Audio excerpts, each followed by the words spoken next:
This is LíR and the program is LíR Confidential. My name is Pat Barry and I'm absolutely delighted to have in studio this morning, although remotely speaking, Mr. Guy Jones, who's president of the Irish Lebanese Cultural Foundation.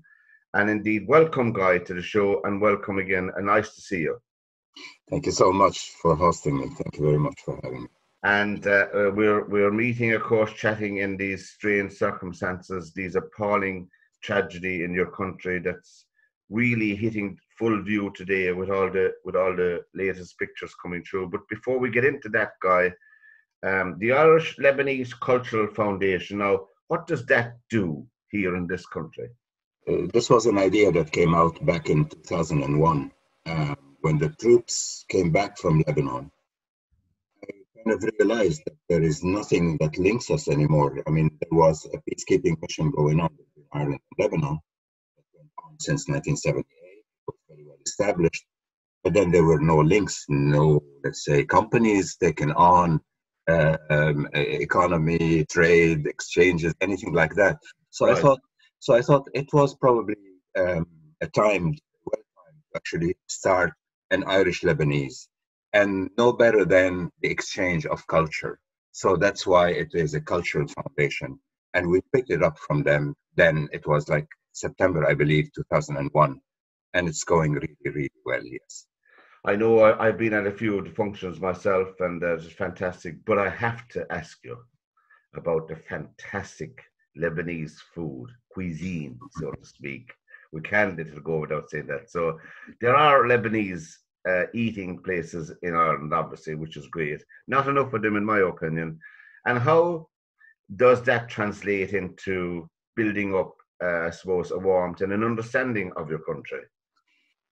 What seems to be is, you know, that culture has many ways to actually be trickling down to the next generations. And what is amazing is that we have that link with the motherland, whether we are in Ireland or we have been in our diaspora since probably the mid-1800s.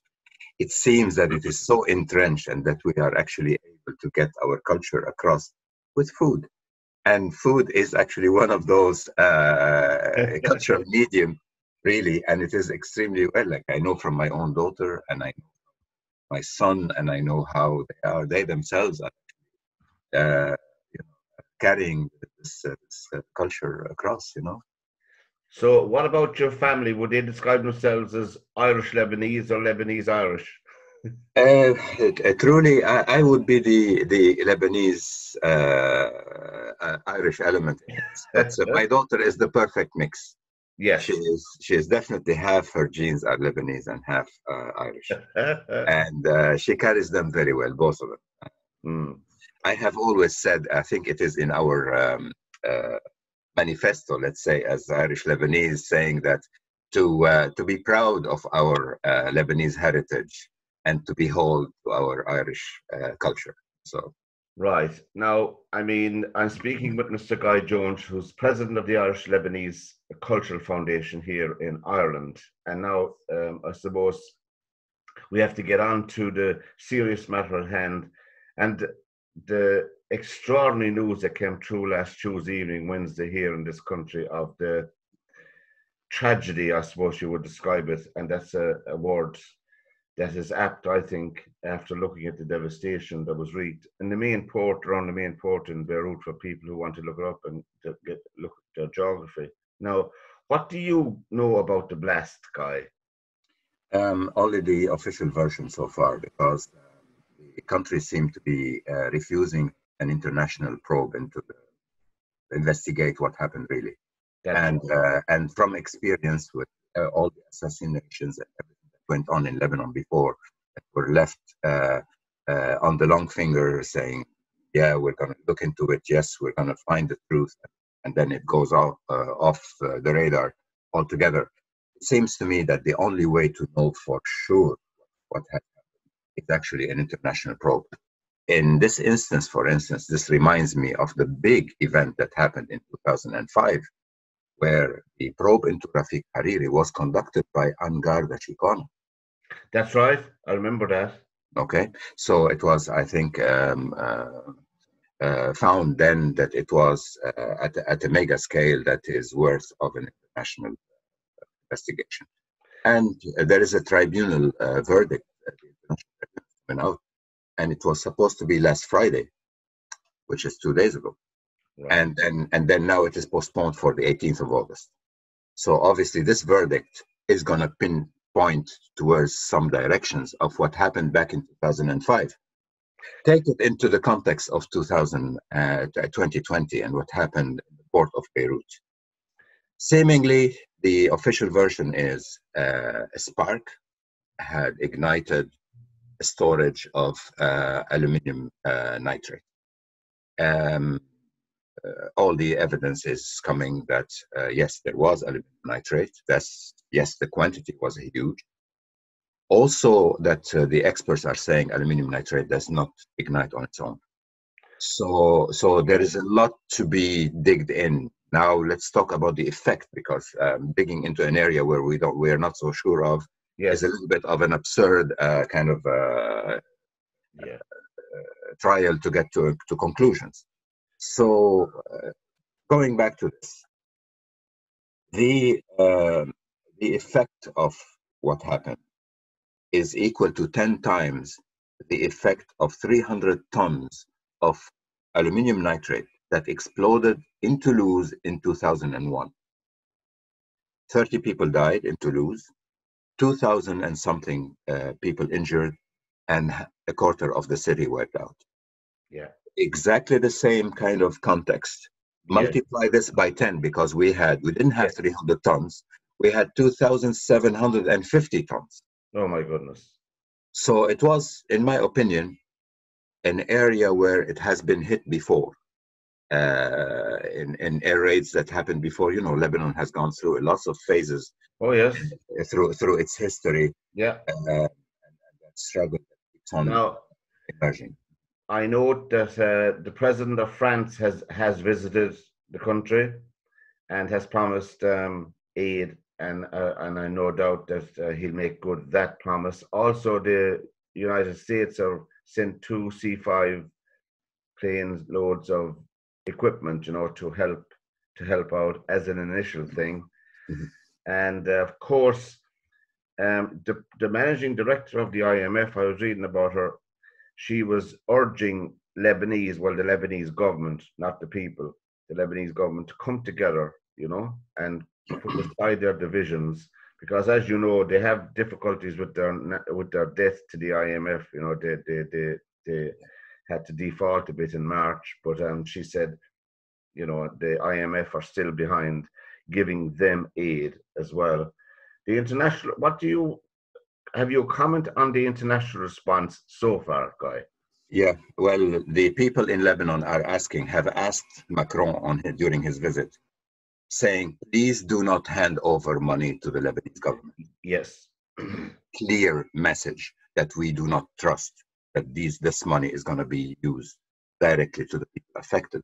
This is extremely damaging, number one. Number two, they have lost every credibility, because every single summit that gathered there to actually raise funds for aiding Lebanon, etc., has led to nowhere, because they were always associated to reforms. There is no such a thing as reforms. And everyone that has the intention, or the publicized intention of doing something, comes back and says, I've been blocked, I'm not able to go through. So there is a change, a complete drastic change in mentality to be able to get. However, the international community rose to the challenge. Number one. Number two, France seems to have handled or have taken charge of the Lebanese file from the Americans. Remember that the Americans have always been there. They're the ones who actually gave the nod. Lots of things that happened. One of them is the Syrian presence in Lebanon, continuous for 30 years. Yeah. If it wasn't for the American nod, this would have never happened. Yes.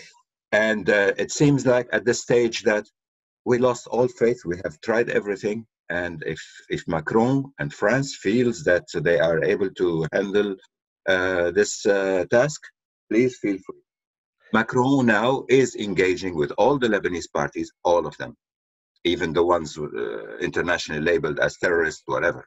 Because if you don't bring these people to the table, they are the stakeholders. If you don't bring them, look at what happened here in our own peace talks in the north. You don't bring them to the table, you're never going to have an agreement. And Guy, for our listeners and our viewers' information, what type of government is in place at the moment in Lebanon? Because, I mean, it's not a huge country for people who may look at it, you know? It's only 6 or 7 million people. Okay, it's a democracy, right? And Lebanon is an established democracy with parliament, etc. So they're all elected by the people. Obviously, what is happening is that we are re-electing the same people to get into the offices of parliament and then eventually into government. And no real change is happening there at that level. This is the democratic level. What I'm thinking is that while this is not happening, a national consensus and a national unity government has been called by France. But I don't think it is the type of national government or unity government that we are used to have, which is you give me this, I give you that, you take this position, I take that position. Yeah. And therefore, the different factions in Lebanon, especially the most important ones who are kind of overruling the others, are the ones who are exchanging favors, and therefore nothing is going to go. Right. So this is the frustration of the people, and therefore they took to the streets. I don't know if you are following I am. The latest news.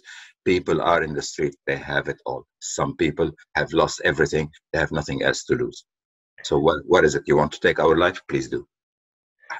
I know it, looking back at the news before I came on this back in March, there was an awful lot of people out in the street. Now, what is the way out of this? I don't know myself, you know. It's roughly, is it a religious thing?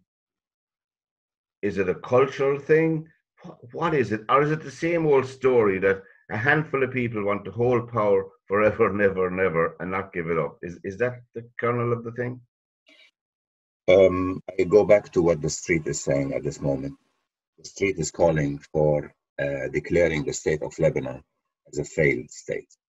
Therefore, there will be an international body ruling it, more or less insinuating that without the decision that was taken back in 1920, Lebanon would not have been into a French mandate.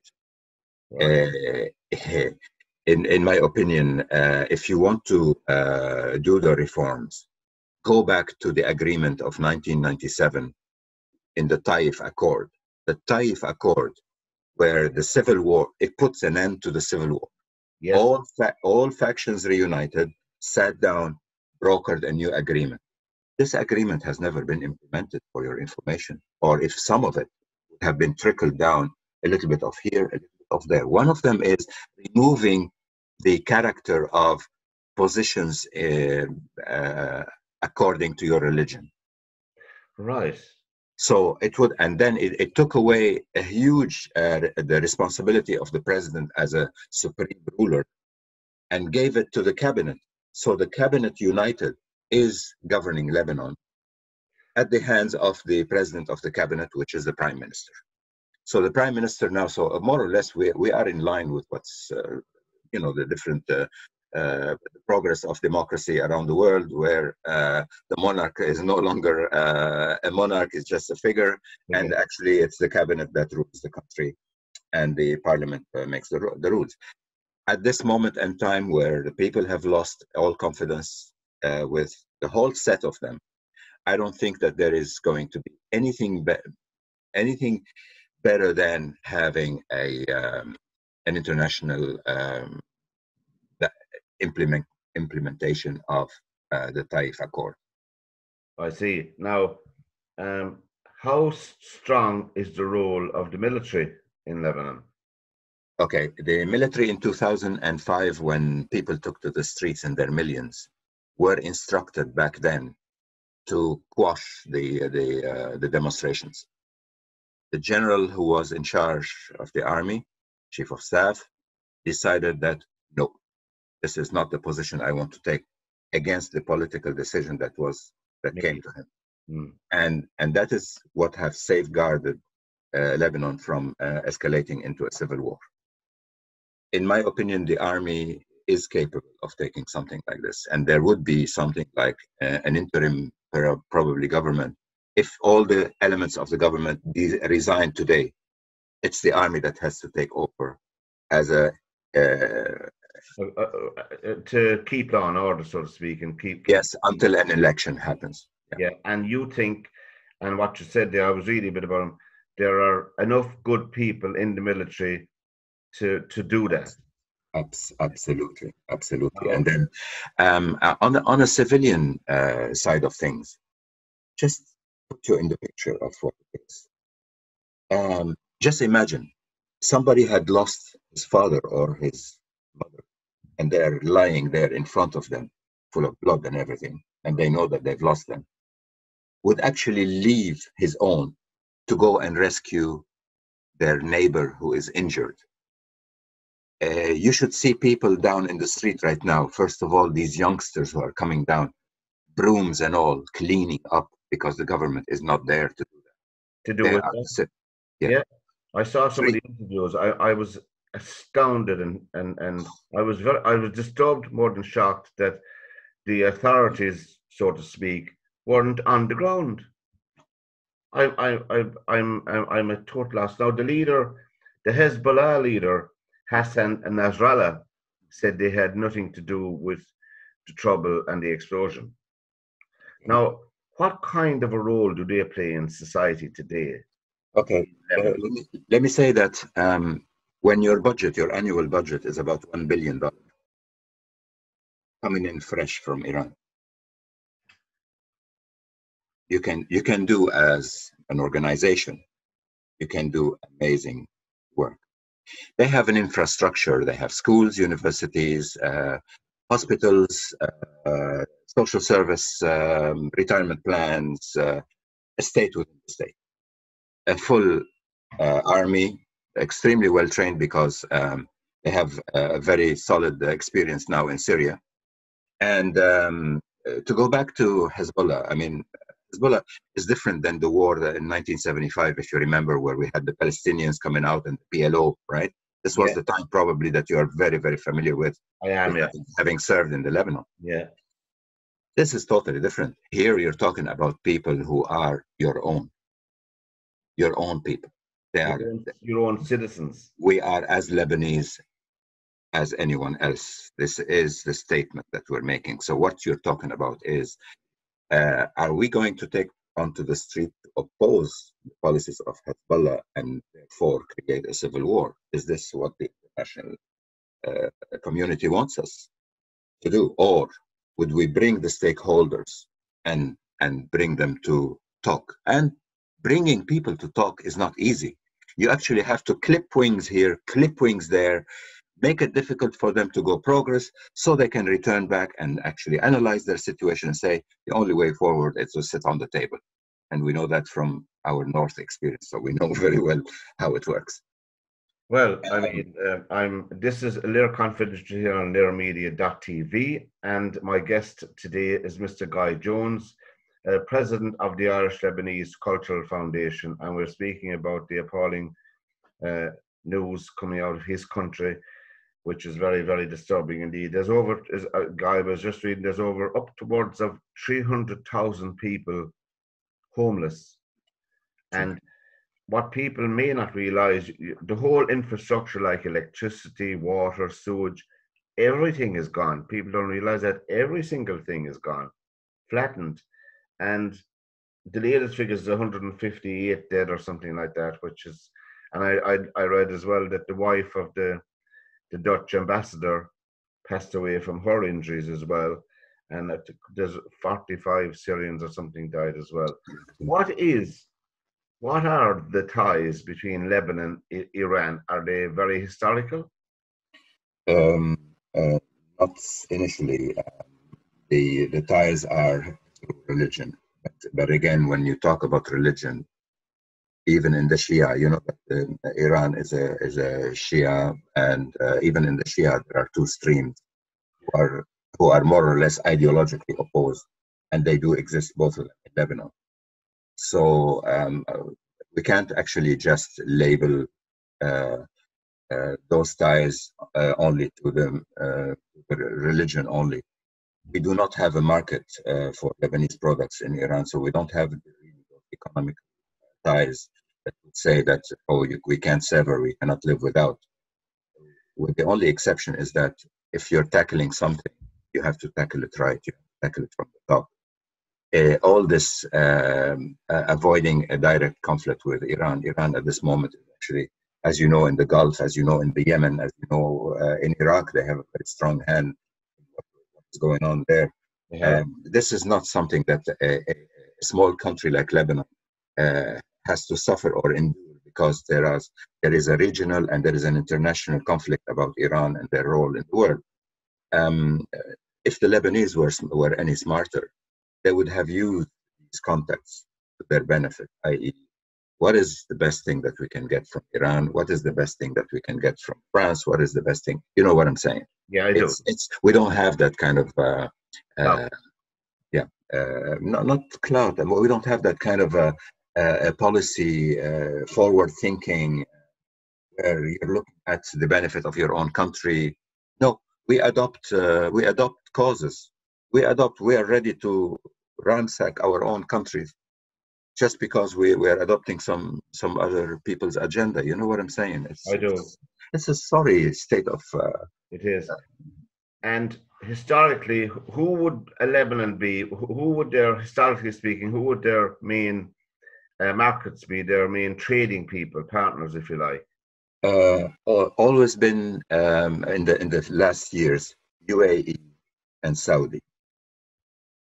And this is the reason why 80% or 90% of Lebanese production goes to those two countries. So the UAE and Saudi Arabia. And Saudi Arabia. Naturally, we are part of the European, Mediterranean, yes. And Europe. There is a body there between Europe and the Mediterranean countries. Yeah. And we do have exemptions on certain products to bring into Europe. Yeah. I don't know to what extent it's. Well, that's a good help, all right. It is, yes. What way do you know at all of the reaction of the UAE and Saudi Arabia regarding helping Lebanon out in this time?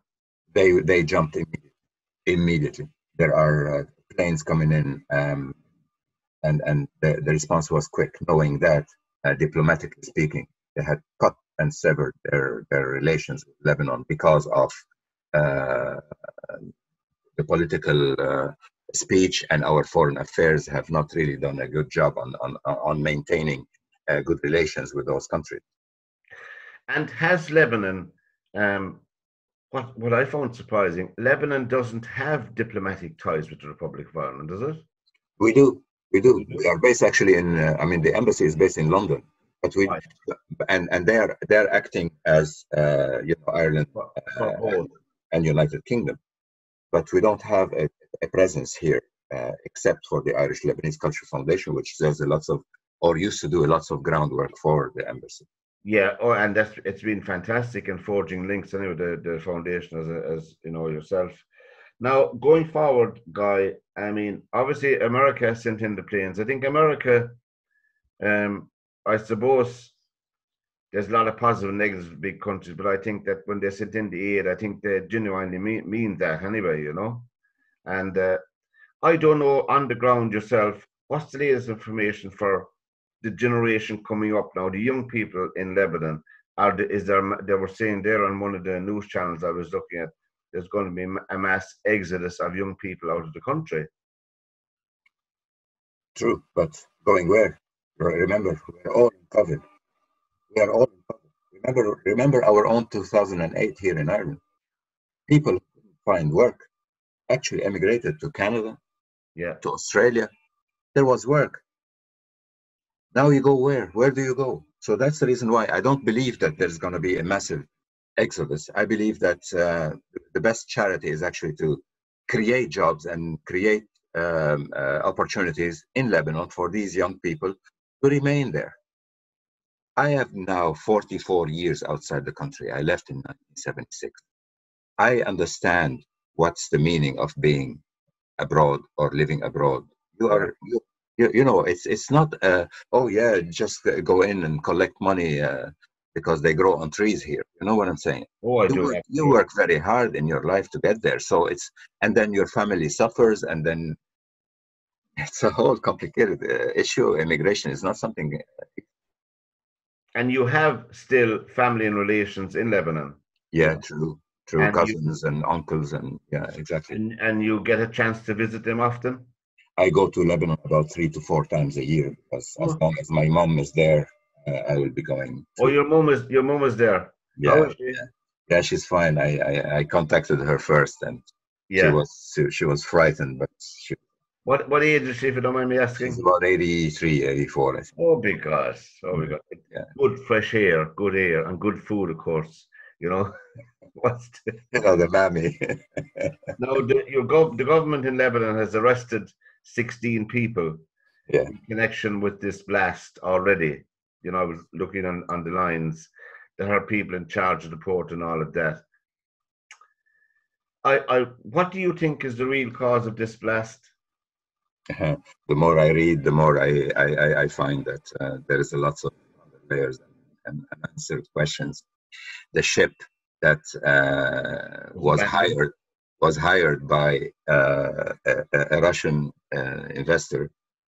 He took only $1 million for doing this transaction. The ship was destined for Mozambique, ended up in Beirut because he asked them to go to the Beirut port to load some heavy equipment to take to Mozambique, because they didn't have money to pay the Suez Canal, crossing the Suez Canal. Oh yeah. So what kind of a charade is this? I know we're smiling. I was reading about that. Okay, and then he was nowhere to be found. The alleged owner. It looks to me like it was destined for Beirut. This consignment. Right. And it looks to me like they made sure that this product is going to remain in Beirut. Somebody wants them. Somebody needs them. So I don't want to go into this because all the news are, you have to really be able to read between the lines, start making a little bit of an idea. But since there is no official probe, we can say nothing really about this matter. Yes, and in the news lines, the international news lines, they said there was also a warehouse in the area that housed fireworks. Yeah. They're also saying that there were people welding and doing welding works down around the docks, and it caused a spark and caused an explosion. Look, we don't know. What we know is the devastation now, and the operation.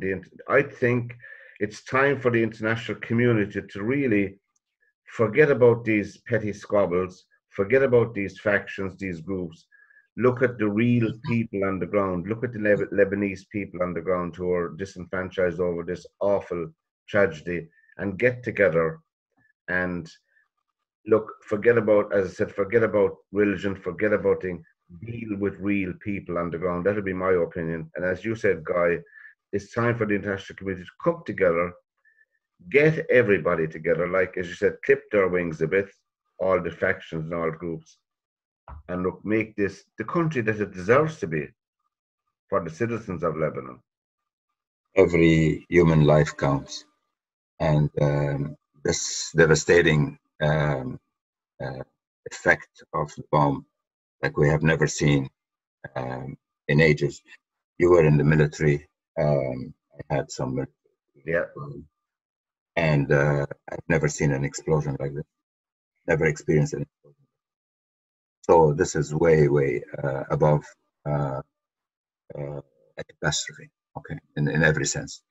People on the ground need everything at this moment, and this is the reason why we worked in conjunction with the Irish Red Cross. No one else, because they are in direct contact with the Lebanese Red Cross, who are the heroes of the day. Volunteering, doing amazing work, and all for the service of people. So before we finish, Guy, what about the Irish government? I presume they will do their bit as well, you know? For sure. I am certain, and I know that from the grapevine. Yeah. There is something being planned now for real action. We'd appreciate that, because we, being a small nation ourselves, should fully understand the plight of people on the ground. And of course we do, there's no doubt about it, you know. And we do rise to the occasion, as you well know, down through the years, and I have no doubt that they will take their place among the other nations in helping out the citizenry. What final thoughts have you on the whole thing going forward? First of all, I thank everyone who contributed already to the Irish Red Cross appeal, and urge people to actually continue. Every little helps. If there is anything at all that you can do, we cannot send materials, we cannot send food, but we can definitely send support to the people on the ground who are offering all these services and even more. It's a huge tragedy, and Ireland always stood by any humanitarian that ever happened, because Ireland stands for values that are really appreciated. Well, Guy Jones, President of the Irish Lebanese Cultural Foundation, it's been an absolute pleasure. In this sad time, I know it's a sad time, but there is hope, I believe, that, as you said yourself, and people like you represent hope for your fellow citizens in Lebanon. And from this edition of LíR Confidential on LíRmedia.tv, thank you very much, Guy Jones, for joining us here. And thank you very much for hosting. And God bless. Thank you very much for hosting, and God bless. Thank you.